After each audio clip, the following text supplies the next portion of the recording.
नमस्कार. आज आपण बघतोय फणस फळाची माहिती. आज आपण जॅकफ्रूट म्हणजे फणसाची फळांना बाहेरून काटेरी आणि आत मधुर गरे असतात. फणस या झाडाच्या कापा फणस आणि बरका फणस अशा 2 जाती आहेत. याच्या 2 जाती असतात फणसाच्या. आणि छान काटेरी बाहेरून आणि आतून गोड.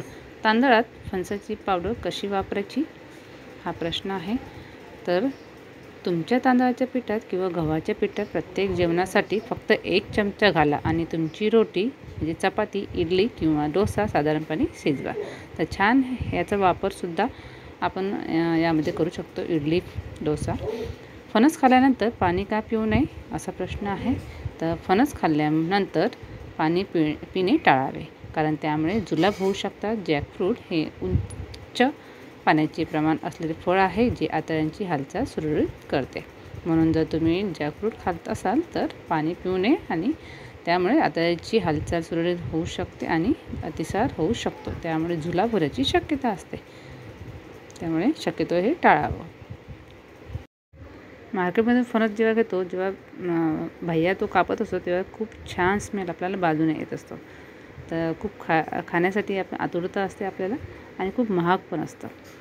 तर पुढचा प्रश्न बघूया. फणसाचे पीठ कच्चे खाऊ शकते का?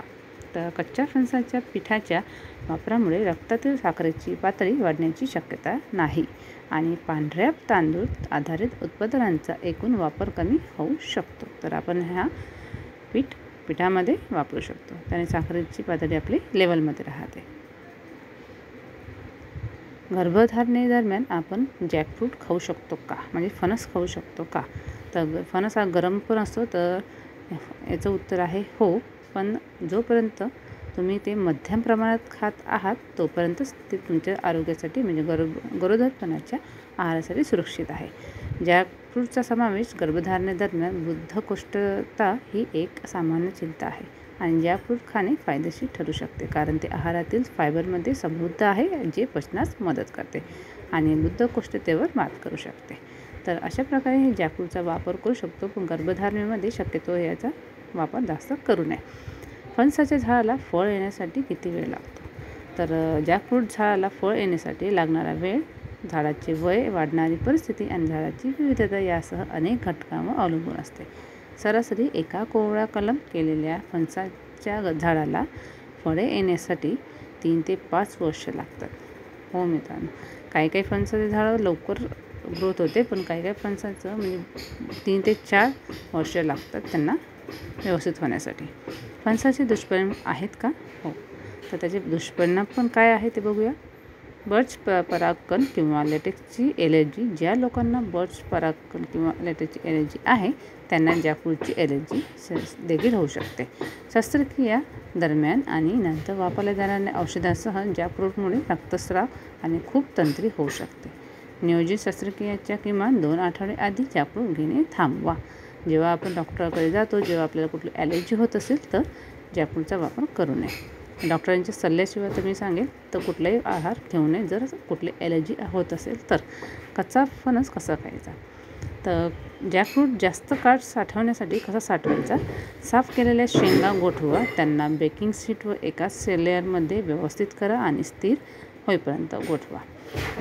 फ्रीझर बॅग किंवा कंटेनरमध्ये स्थानांतरित करा. फ्रीझर बर्न टाळण्यासाठी अतिरिक्त हवा काढून टाका. गोठले महिने अधिक महिने टिकू शकते.